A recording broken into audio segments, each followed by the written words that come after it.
बड़े बवाल के बाद श्रीलंका दौरे के लिए इंडियन स्क्वाड का अनाउंसमेंट हो गया, जहां पर 3 टी20 और 3 वनडे के मैचेस खेले जाने हैं। इसमें वनडे ज्यादा इंपॉर्टेंट है क्योंकि चैंपियंस ट्रॉफी से पहले इंडिया सिर्फ 6 वनडे के मैचेस खेलेगी, जिसमें से 3 श्रीलंका के इस दौरे पर खेले जाएंगे।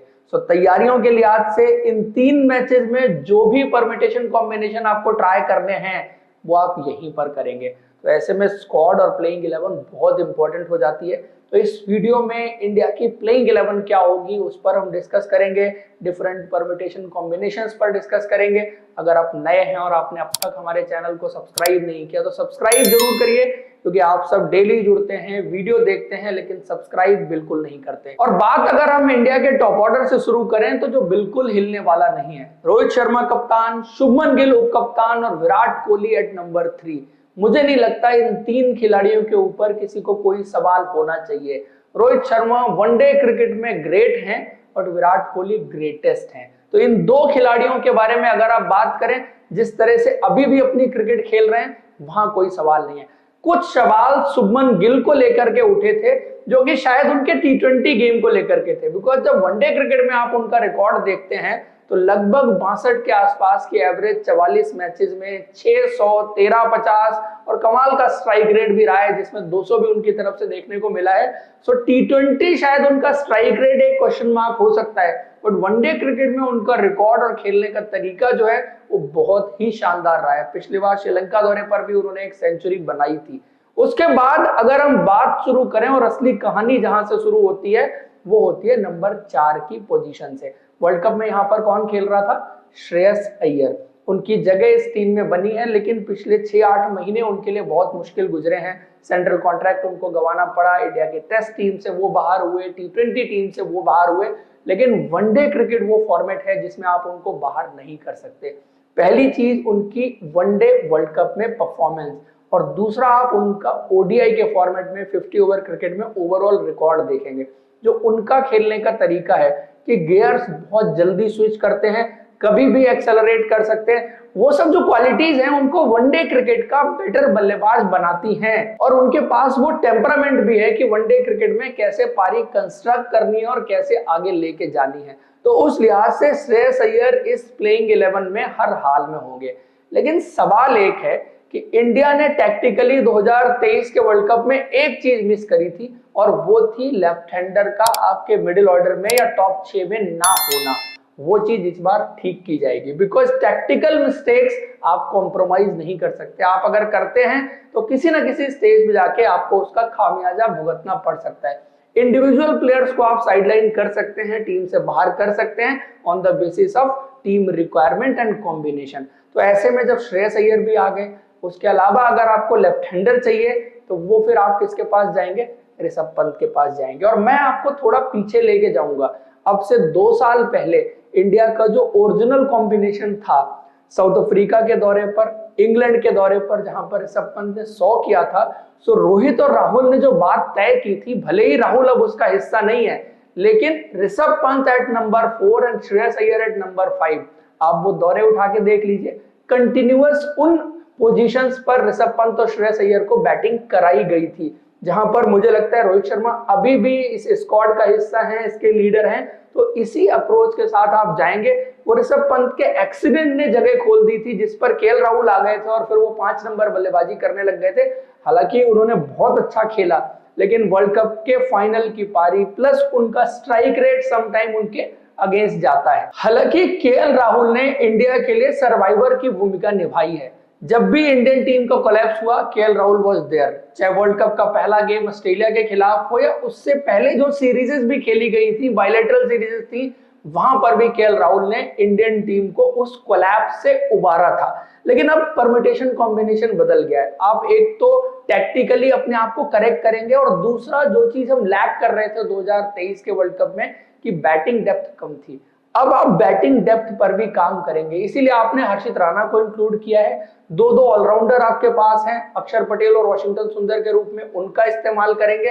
तो कहीं ना कहीं जो बैटिंग डेप्थ है उसको भी कंपनसेट किया जाएगा। तो ऐसे में केएल राहुल की इंपॉर्टेंस खत्म हो जाती है, और कुछ चीजें जो स्ट्राइक रेट वाली हैं और इंटेंट वाली हैं वो उनके अगेंस्ट जाती हैं। तो इस हिसाब से नंबर 4 जो है वो हो गए ऋषभ पंत और नंबर 5 जो है वो हो गए श्रेयस अय्यर। इन दोनों के बीच मुकाबला है, बट मुझे लगता है कि श्रेयस अय्यर वो बाजी मारते हुए साफ दिख रहे हैं। देन नंबर 6 की अगर बात की जाए तो यहां पर मुकाबला है शिवम दुबे और रियान पराग के बीच में।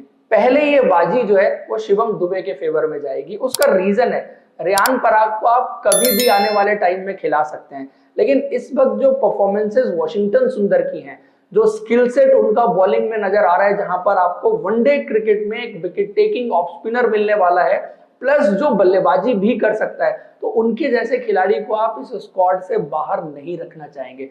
प्लस अक्षर पटेल के लिए जिस तरह से T20 वर्ल्ड कप गया है और एज अ बैट्समैन पिछले 1.5-2 साल में वो इमर्ज हुए हैं, आप देखिए उनकी गेंदबाजी T20 के हिसाब से एकदम परफेक्ट है, बट फॉर्मेट जैसे लंबा होता जाता है वो थोड़े हल्के गेंदबाज होते हुए चले जाते हैं। लेकिन उनकी बल्लेबाजी की बात अगर आप करेंगे तो स्पिन के खिलाफ he is one of the better batsman और best batsman in this Indian team. ये आपने वर्ल्ड कप में भी देखा, इससे पहले IPL में भी देखा, डोमेस्टिक क्रिकेट में भी देखा, बॉर्डर गावस्कर ट्रॉफी ऑस्ट्रेलिया के खिलाफ आपने वहां पर भी देखा था जिस तरह उन्होंने बल्लेबाजी की। और लेफ्ट हैंडर होना भी उनके फेवर में जाता है, तो एक फ्लोटर की तरह भी इस्तेमाल हो सकते हैं, जैसे वर्ल्ड कप फाइनल में आपने किया था, पाकिस्तान के खिलाफ किया था।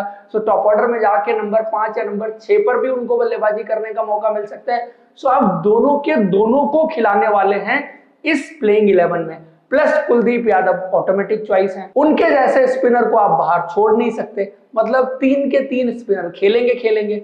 और फिर आप नीचे देखें तो फास्ट बॉलर की जगह कितनी बची? 2।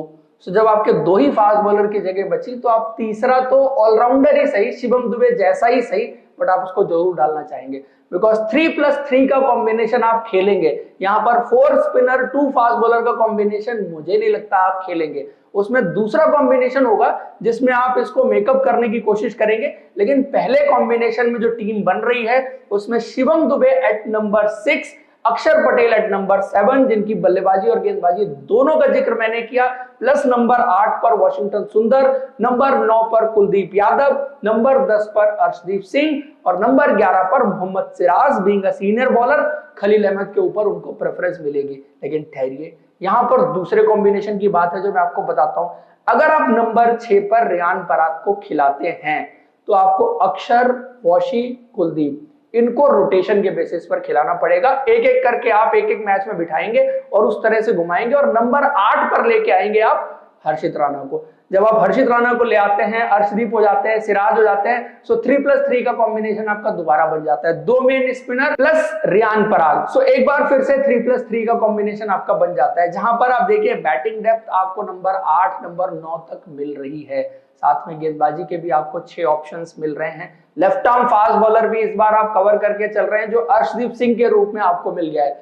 तो ये टीम आपके ज्यादा बेसिक्स कवर करती है। हार्दिक पांड्या जब भी आएंगे वो सीधा शिवम दुबे वाली जगह ले लेंगे। इसके अलावा देखिए जो स्पिन का कंपटीशन है वो चलता रहेगा। कौन से 2 स्पिनर होंगे जो 15 में शामिल होंगे, लेकिन एक की ही जगह बनेगी आपकी प्लेइंग 11 में। इसलिए हर्षित राणा का भी सिलेक्शन इस प्लेइंग 11 में बहुत इंपॉर्टेंट है। उनको इस सीरीज में मौके दिए जाना बहुत इंपॉर्टेंट है, बिकॉज वो 8 नंबर के हिसाब से आपके फ्यूचर के प्लेयर हो सकते हैं। रियान पराग शायद उतना जरूरी नहीं है जितना जरूरी आज की डेट में आपके लिए हर्षित राणा है, बिकॉज वो अगर सेट हो गए तो आपकी मेन टीम की भी सारी प्रॉब्लम जो है वो सॉल्व हो जाएंगी। लेकिन अगर आपको हर्षित राणा को खिलाना है तो आपको रियान पराग को खिलाना पड़ेगा और कॉम्बिनेशंस में सफल करते रहने पड़ेंगे, बिकॉज सामने भी टीम इतनी बड़ी नहीं है। एक गेंदबाज रह गया जिसको मौका नहीं मिलता हुआ दिख रहा है, वो है खलील अहमद। लेकिन मुझे लगता है कि हो सकता है कि सिराज को आप 2 मैच खिलाएं, एक में खलील अहमद को मौका दे। तो दोस्तों ये कुछ टीम इंडिया की सूरत और प्लेइंग 11 दिख रही है। आप सबको क्या लगता है कमेंट करके जरूर बताइए। वीडियो और इंफॉर्मेशन आपको अच्छी लगी है